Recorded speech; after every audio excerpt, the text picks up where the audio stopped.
Dreaming of owning a property in a prime location with great proximity and fantastic neighborhood?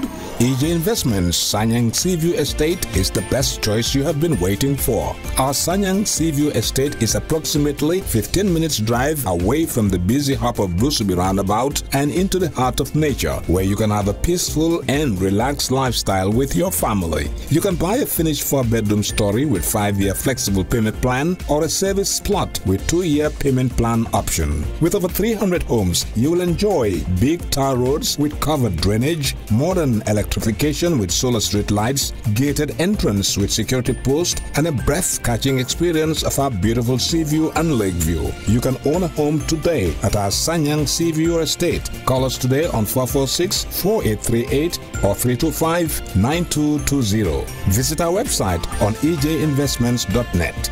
EJ Investments, first in property. Welcome to the media briefing from the Office of the President. As usual, whenever we are able to put together anything substantial that we think we can share with you, we will do. For this briefing, first of all, we would like to establish that the Office of the President is reinforcing its monitoring and coordination role through the Department of Strategic Planning and Delivery. As part of those roles, the structures and the operating procedures of project coordination units of the different ministries are being reviewed in order to standardize them and ensure that it is in compliance with the NDP, that is the National Development Plan. This also includes critical analysis of all the grants and loans to better coordinate the implementation strategies that would yield better results for the citizens. Policy dialogue will be conducted in the restructuring of the state-owned enterprises. The Gambia Public Procurement Agency will also be engaged to address gaps and weaknesses in procurement procedures and standardize in order to establish proper and effective enforcement of the procurement laws. In a proactive engagement, the Department of Strategic Policy Delivery at the Office of the President has successfully coordinated dialogue with the staff and management of the UTG, that's the University of the Gambia. They came up with a 15-point action plan on the concerns of the stakeholders, varying from administrative and human resource, staff motivation and work condition, the lack of communication on management decisions. The timelines of the action points will be immediate, and others that are outside the mandate of the management will be extended to 2020-2021 academic year. It was also reported that they manifested maturity during the dialogue, and the best interest of the UTG stakeholders was their focus. The dialogue has resulted to averting an earlier decision for the UTG faculty and staff association to go on strike at the beginning of the academic year, which would have disrupted lessons. Rationalizing vehicle maintenance and management cost is being pursued at the OP in line with the government vehicle policy. In this context, the state institutions in possession of V8 vehicles have been informed to return those vehicles to the vehicle controller at the Office of the President with immediate effect. In response, some have already been returned and the outstanding ones are being pursued. Also, a new vehicle policy is being developed to ensure efficiency in vehicle management. Following His Excellency President Adama Barrow's launching of the National Security Policy in June this year, the security sector reform is progressing, with all the different agents developing their internal policies and standard operating procedures. Some have also developed code of conduct on disciplinary measures to address officers who go outside their mandates. Monitoring and coordination of 4 presidential priorities in line with the NDP is ongoing to provide proper brief on the deliveries. These are rural water supply, provision of labor-saving devices to support strategies for food security and value addition, rural electrification, and feeder road constructions. These community development projects are aimed at improving the socio-economic and livelihood of the people and ensure social inclusion. During the monitoring of progress of work on the road construction in the URR, it was discovered that work has been delayed due to the location of the Gamtel fiber optic cables and the Nawek water pipes. To unblock the challenges, different agencies have been invited to discuss the relocation of their said items, so as to allow the work to progress. UNDP Electoral Needs Assessment Mission met with the Presidential Strategy Policy Delivery Department to consult on the electoral processes as well as ensure coordination in the implementation.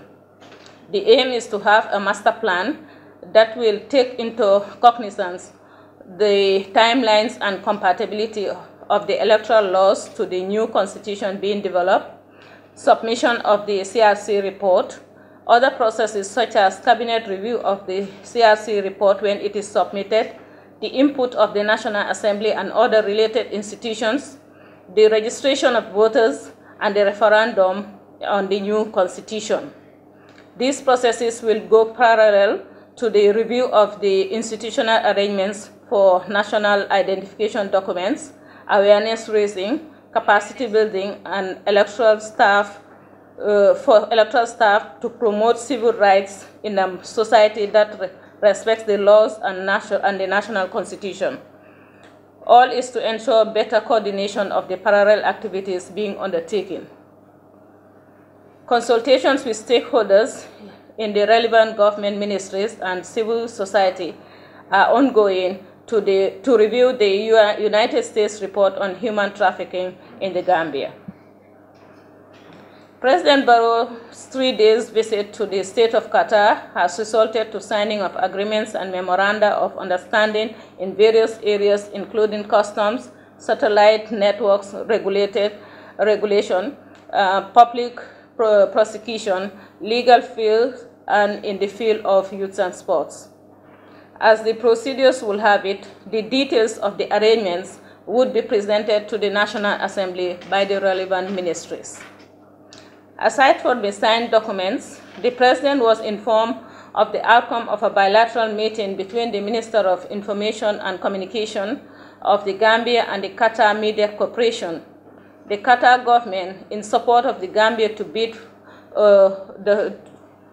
to host the 2022 OIC Summit, has purchased state-of-the-art broadcasting equipment worth $24 million for the Gambia radio and television services of the national, and the staff of the national broadcaster will also benefit from training and capacity building to effectively operate the equipment donated by the Qatari government.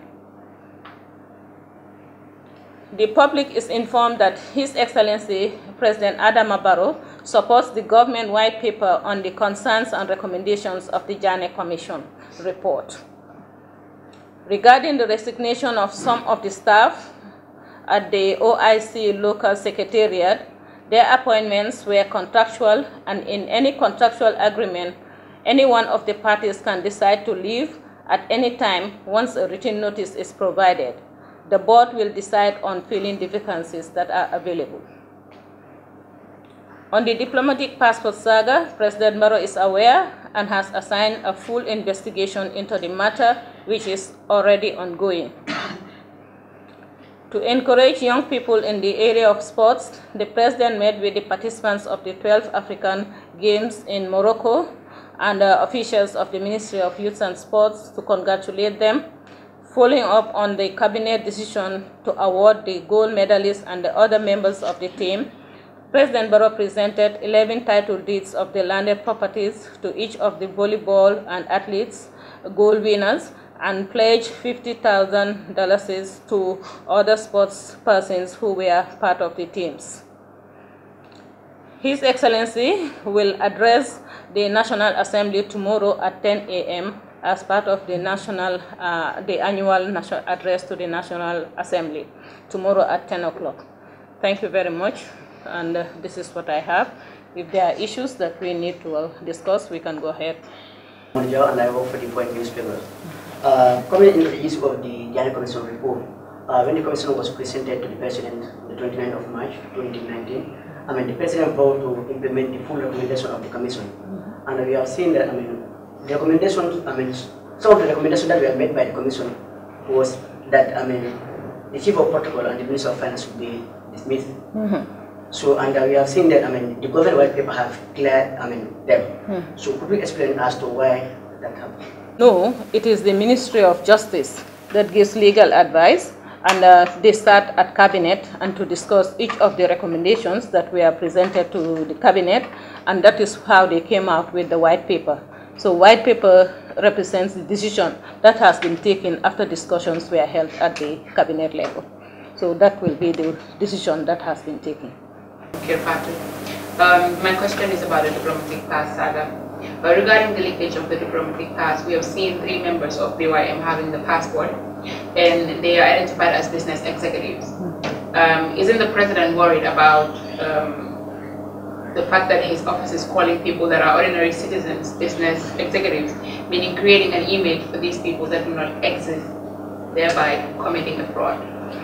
Passport saga, as we have said, is already under investigation, and when they come out with their investigation, then whatever decision has been taken is what we can discuss. But right now, I cannot discuss anything on speculation on issues. You made mention that there is a legal policy that is being developed, that is ongoing. So my question is, what are the issues that have to be incorporated into these legal policies, the new legal policies that you have used? I know. So we cannot tell you what are the issues that they are going to consider. But right now, the decision that has been taken and that I have been informed about is that all the government institutions, agencies that have V8 vehicles should return them to the Office of the President at the Controller of Transport. With all the money we have had about the Ghana Commission, it is quite obvious that former President Yahya Jammeh reaped of the country in broad daylight, as we all heard from the Commission. One thing is certain, he did not do all this by himself. He was aided and abetted by Gambians and a good number who are still in the system, working with the Barrow government. My question is, what is your reaction to people who believe that these people helped Yahya Jammeh and now want to help Adama Barrow? And the other one is, what is the fate of these people who enable Yahya Jammeh to take this money from Gambians and still work with the Barrow system? On issues that are of national issues that are being taken into a process. Number one, already it has gone through a vigorous process. The Commission has done its finding. It has gone to the Cabinet. The Cabinet has come out with a white paper. The process as to how things would unfold is beyond me, and all we need to do is to wait for the decisions that are being taken and how they are going to be pursued. The rest, I cannot respond. My first question has to do with the resignation at the OIC. We understand almost 4 have now resigned. Do you have any idea as to why they have resigned at this crucial time as far as the preparation for the OIC is concerned? And on the issue of the DP saga, the Justice Minister, was said to have a duty under the President, and under the Constitution, it is only the President who can give the approval for DP to be issued in the Gambia. Was he disappointed that his approval was widely condemned by so many Gambians that the family of the Justice Minister will be giving the resignations at the OIC? As I told you, if a contract is between 2 people, any one of them can decide for whatever reasons they have, but to decide to leave, and all they need to do is to give the notification. Whether the president is disappointed that there is outcry about the decision he took to approve a request from the Minister of Justice is something I cannot tell, because we have not discussed whether he is disappointed or not. about the approval, but it was from out of his own judgment, based on the request that was made, that he took that decision. More details about, you mentioned about the progress made by the security sector reform. I just want more details, probably how long has it gone, how long, I mean, how soon can we expect it, because it's one of the priority areas of the government. The security sector reform is a process. It's not a one-off thing that you say, okay, this is it, that's security sector reform. No, it's a process. If you recall, they started with an audit, and the audit told them the situation. That's when they realized there were ghost workers and all these abnormalities in the security sector. And then they say, okay, what do we do next? Do we have a policy that guides how the security sector operates? They say there is no policy. They say develop the policy. After the policy, they say, okay, develop the strategy. And then each of the units, agents under the main security sector apparatus, whether it's for the internal security or defense, all looked at their own sectors and what are the issues that they need to address. And some of them have informed us that they've gone far to even having a code of conduct, because it is not a hidden perspective that people have been accusing of institutions of corruption and things like that. So internally, some of them have already taken their own strategy as to how do we avert some of these things, how do we provide opportunity for the public who has information, can go to this institution and tell them, you know what, this is what we have found. And then the code of conduct will be there to guide them with the way they will operate and regarding the addressing some of those issues. This is what I have been informed. Well, my question is about the OIC hosting 2021. 2022. Yeah, sorry, 2022. We didn't make the deadline like to be able to host it this year. So shifting it to the next year, we need to prepare for the hosting. And now we can see that so many things happening in the office, like the resignation. Would that interfere to meet the date or when exactly the summit is to be hosted in the country? What I know, it doesn't, because these are people who have been employed to do a service, and once they are not there, other people will be employed to continue from wherever they stop. And that is what institutions are all about. It's not about the individuals, but the institutional memory, and to ensure that we have a system in place that people can continue from one state to the next. Why is the president not going to attend the has his reasons for whether he can go to the meeting at this point in time or not. That is up to him, and he has decided, and the Vice President, Her Excellency, will represent the President along with the delegation of technicians who will be on the way. The Joining Commission about Alaji Usman Sise. He's been indicted at equal level with Mohamed Sabali, and others, and yet Usman is shielded and protected from punishment when the Joining Commission have found him to be criminally liable for theft of millions of dollars. Yet he shielded while Sabali and others are being charged. Is the President in support of selective justice? And the other question is, when the Banjul project was awarded, what we have been told was the cabinet awarded the project. Is there any specific information you can share with the people that the cabinet relied on to award the project? I'm not here to tell you what cabinet relies on, because cabinet decisions are taken based on information presented at cabinet. So I'm not in a position to tell you what are those information that were presented for them to come to that decision. That is beyond me. Regarding Mr. Sise, as I said, the issues of the decisions as to what happens to who, as far as the Joining Commission is concerned, went to cabinet.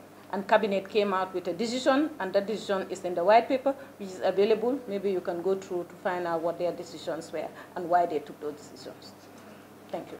There are some people who claim President Barrow's popularity is falling, and they are blaming his communication team. How popular is President Adama Barrow, and how competent is his communication team? How popular he is can only be done with a survey.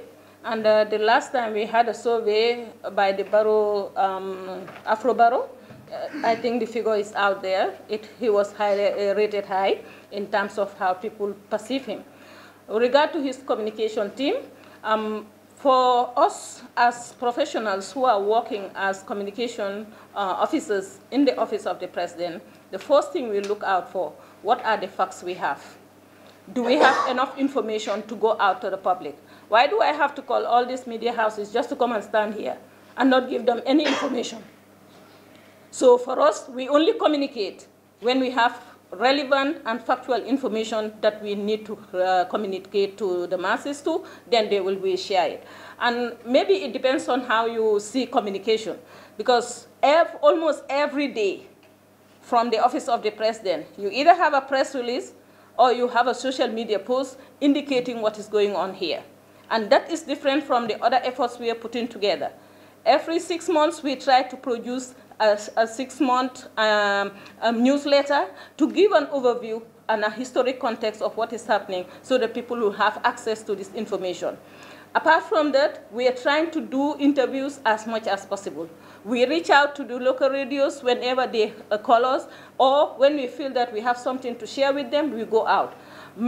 As far as I'm concerned, as head of that communication unit, what I will not involve in is speculation and rumors that are not fact-based for me to come and start defending things that I would consider irrelevant at that point in time. Secondly, I will not go into issues like when people have information on an issue that is in a process and that process have not reached my office. Because my office comes in when a final decision is taken on an issue to inform me this is the decision, and then I will be able to communicate that to the public. So it depends on who sees how effective our communication is and how it is not. But as far as we are concerned, we are putting in all our efforts. Even the fact that we want all these media houses to be coming here to listen to what we have to give them is a way of reaching out. So it depends on how you see it, but from our own perspective, we have been doing a lot to ensure that there is visibility, the voices of the president on issues are heard, and when they are relevant and important, he comes out to say them. In line with the security reform, why Sierra Leone? What was the root of it? Is it from the visit the president had here, like recently, to open doors for Gambia to learn from the security reform of Sierra Leone? I'm not in a position to answer that because I've not been given any report about that visit yet. I've not had any information. All I read was what you have in the newspapers, so I cannot tell you that this is the reason why they went there. My first question to the Anti-Corruption Commission, of course, the president promised to expose. Exactly. He was sworn in. Despite what happened last week, one would have thought that we are the agenda.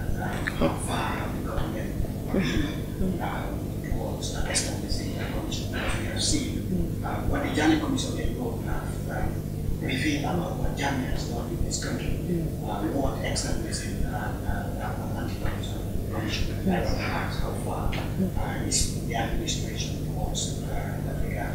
The other question is the NDP. This was something that was so dear to the president. It was especially the donor conference in Brussels when he came back. He was so proud of that trip. Of course, when the Gambians were expecting a defining promise that especially when he was launching the book in Basel. He said 2019 is going to be a defining Gambia. We have seen recently the head of the strategic policy, the State House, and now talking about difficulties the NDP is facing in terms of course, due to the fact that the country has accommodated a lot of debts in the past years, and that is affecting the current administration from accessing the loans, like which were about 800 million out of the 1.7 billion that was reportedly pledged by the Is the president not beginning to worry about the fact that he might unfortunately fail in his dream of 2019 being a defining year for the Gambia? Thank you very much. I think you have answered yourself in the process with your last question about the NDP, which I will start with. I think you have answered the question. When Mr. Nyangado spoke about the issue of the NDP in terms of loans, all the grants have been involved informed that they have received the grants. But the loans, they were on conditions. And those conditions, as you said, the issue of our indebtedness in terms of loans and whatever has been so huge that it's difficult. Even the recovery that are being done right now is difficult because 60% of our recoveries we are getting are going back to paying the debts we owe. So you can see the challenges. So these are big challenges, and they are real challenges, and we cannot argue against them. But then what is important is what can we do as a nation right now? And I think we are proud that apart from having the, you're talking about the Jani Commission and anti-corruption, I think the Anti-Corruption Commission is still on because the last time I checked, I was informed that the Ministry of Justice is working on it, and they are the one who the president is waiting on to ensure that it happens. So they are the legal advisors to the president. So it is on, and I don't think it will be cancelled in any way or form, because it's something that is very real and important for the development of this country, and the president takes that seriously. In terms of whether he will be able to fulfill the dreams, depends on how well we perform as a country. Because remember that institutions are run by people. And if people take their responsibilities seriously, with effectiveness and efficiency, then we'll be able to move faster as a country. Yes, the president has to take the blame because he's the head of the country, but it is the responsibility of each and every institution that is in the Gambia that has a stake in the National Development Plan to make sure that you do your quota as expected. Because you are doing it not for the president to succeed or not succeed, you're doing it for the Gambia. And the Gambia is bigger than all of us. So it is important that I seize this opportunity to call on everybody, whoever has a responsibility or has been given a responsibility, to ensure that you work towards that responsibility with diligence and to ensure that we fulfill the dream we have for the Gambia. Our dream for the Gambia is bigger than the dream of the president for the Gambia, because each and every one of us, including the president, will be affected, whether it's positive or negative. Since they had a rally not long ago, and many people are worried about their movement because December is a high peak in the Gambia where the people in the diaspora come to visit their families in the Gambia, likewise other tourists come to the Gambia to enjoy themselves. Is the president worried about this movement? Will they be given permits because they say with or without permit they stick to the script? And if they do without permit, we know what is to accommodate people that have other agendas. And Gambians are really worried come December is the president worried about this movement, and will he really give them permits so people will be free to do whatever they want to do? You're taking us back to the old days when the president will just sit in his office and say, do this, and it happens. The Gambia, we agreed that we are moving forward to establish rules and regulations to have a country where we respect procedures and processes in achieving the right thing for the country. Those who want to go out in December in protest for whatever reason they have, why are they doing it? Because they believe they have the right. The other thing is, their right also goes with responsibility. Because when you were told in the Constitution that you have the right to assemble anywhere, you also have to go through procedures. And those procedures, you have to contact the Inspector General of Police so that their office will look into your request and process it and actually come to a decision. Whichever decision they come up with, it's up to you to now say whether you are in favor of it or not, and follow the steps to get you to where you want. I think it will be irresponsible from my part to just say, let people come out the way they want. Yes, everybody has a right. As a human rights activist, I know that more than any of these people who are talking about it. But what I'm saying is every right comes with responsibility. And we as Gambians should start taking our responsibilities as serious as we are taking our rights, so that we can move the country The way I see the Gambia right now about these debates is everybody is trying to negotiate space. Space in how do we manage democracy? How do we see ourselves after 22 years of gagging? How do we move on and negotiate the space after 22 years of hindering our movements and the public space for us?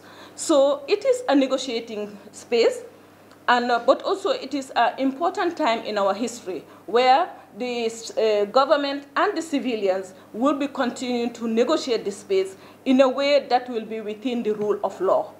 If we all go through that process of recognizing our rights and responsibilities within the rule of law, the likelihood for us to succeed as a nation is very high.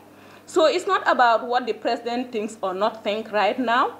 As a nation, what do we want for ourselves? We want a country where citizens can express themselves in terms of whether it's what they want to say, what they want to do. What is important is, are we doing it within the realms of the law? The law should be the guiding principle for all of us. Because if the president does something today that is outside the law, we will be the first one to jump on him to say, oh, this is against the law.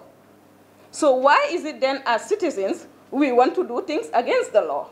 We should not do that. My advice is, whoever and whatever group you belong to, what is important is what you want to do, whether you want to demonstrate or protest or whatever, please go to the right institutions, sit down and discuss with them, so that your rights will be protected as much as the security and development of this country, as much as we give it focus. I think that is very important from my perspective. Strongest position right now toward the 3 years mandate campaign? And also, does he have any intention to run for office in the 2021 election? As a nation, we must discuss. As a nation, we must dialogue. As a nation, we must respect each other's view in a context that we discuss to move forward. We don't discuss to regress. Because all we want is for the Gambia to be better than what we have. So in doing that, his perspective from the discussions and his utterance is, let us have dialogue. He said many times that there can never, never be peace without dialogue, because all the wars we have seen, people ended up sitting on the table to discuss. So dialogue is key in what we do, and I think you can see that the trends are there. Groups are discussing at different levels. All that is to consult and engage as people of this country. How do we engage to move our country forward? How do we move the Gambia to be a better Gambia? And to understand that we can have political differences. That is natural, and it is just as part of a human being. You can be in any party you want. That is not the issue. The issue is, how do we debate our differences and point of views on issues with respect, dignity? How do we do that as a people? That is the most important thing. Whether the president will form his party, and I think I answered this question before, if he decides to do so, he will come to the public and tell them. That will be the last three, please. Okay, in 2017, the Navy of Canada Hamilton was reportedly being shot at the economy, and the government voted to conduct investigation of the to assassinate the cause of this death.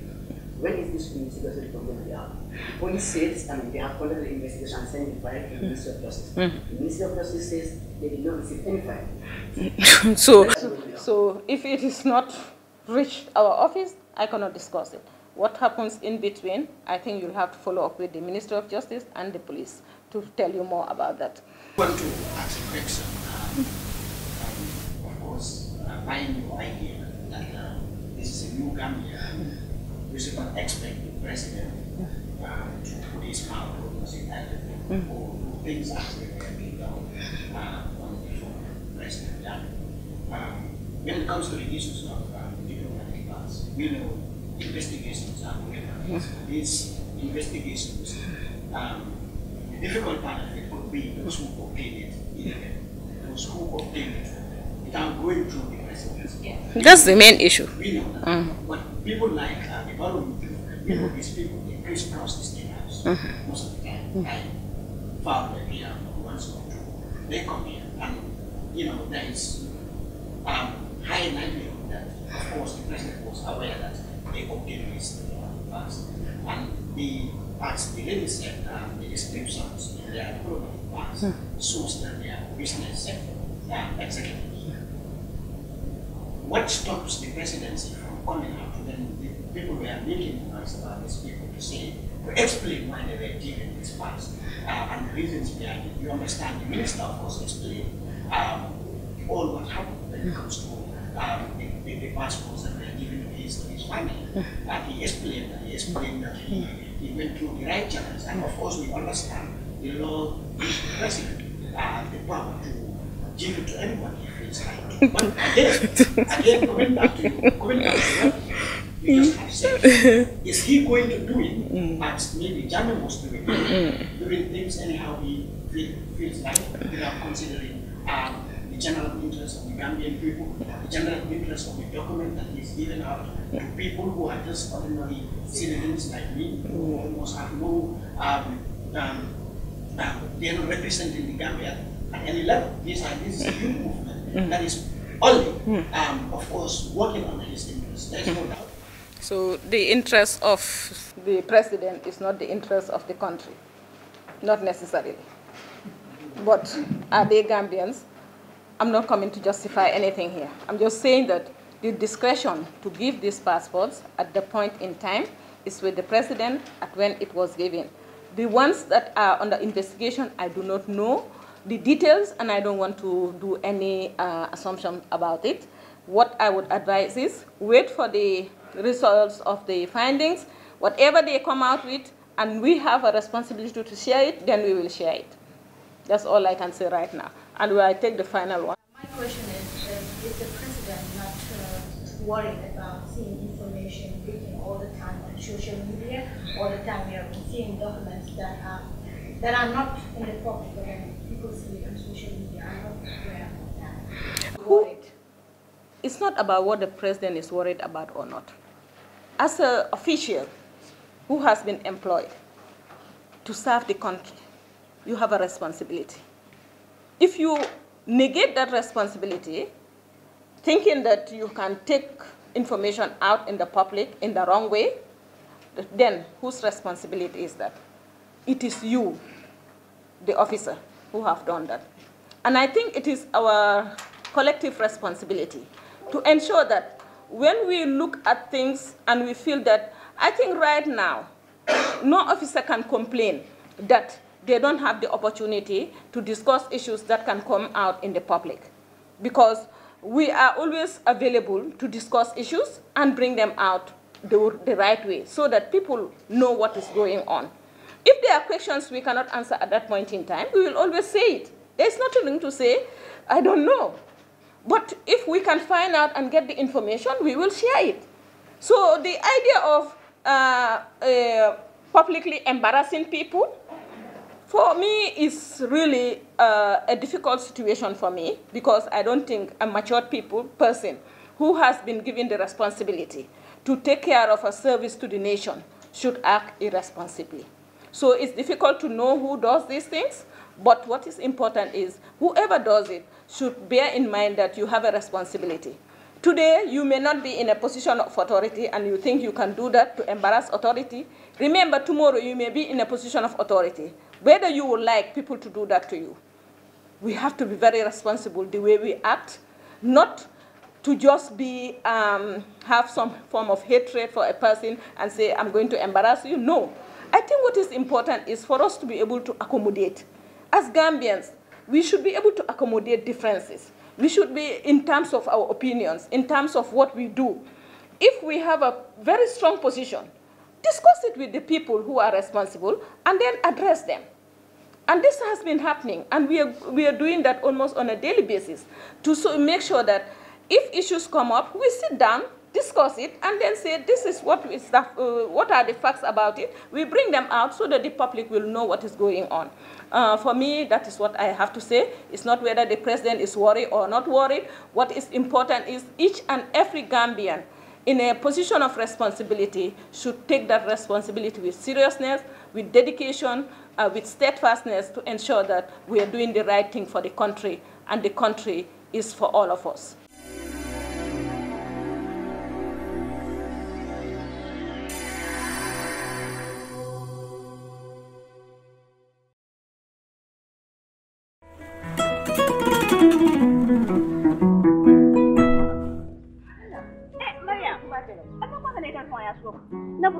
Europe Mr. Conte nka bol kol kan sai na so ko na mano banta jabo banta tulo ban sai ka bol kol kan da ka ba office ko na badama bulo mutarin ba ka ta funtilano ko mbato ngane ta ya kuriyen ma ko do banta na ta mano sani tulo ni jam mun da bete la buro da man balwo service kalam mun service balwo service ni da foronte mo kalam mun da afela buro da ko abitala internet ol aya ba site la woldo balwo.com na wo sajje a apu nga ba download la telephone ol na be sandiro to ni wal na be sidin ala office ko ndama manjar pour ay ta bank ko kodoki abe sidin office ko no daminto ite be message so telephone ko no e bitiko be Gambia dawda bitiko ba belo ko ta tano dawda yeta fenko tawo wodama yala bari wa service na ta molda han na ta nyole be kan fi janna bro dan ka ko ta nyole ko ayo ko ti ta balwo service dinkirala jampo o manken na kolaya ko balwo service al demano kaje ko ale do mor feŋol sang alla dimbaya moli ana lakkanun tewol wato bela ani wadu sudum fanan kono balwo service la dinkiralu ani la do kunyolu e be banko karo beto kabirin katon fo koyna nalla fa ko ku koton suro balwo service la kolto ali commandi telephone la no la milbuko 9400213 7694319 wala 3192870 wala hankabi alta internet to alila kolu jibe www.baluwo.com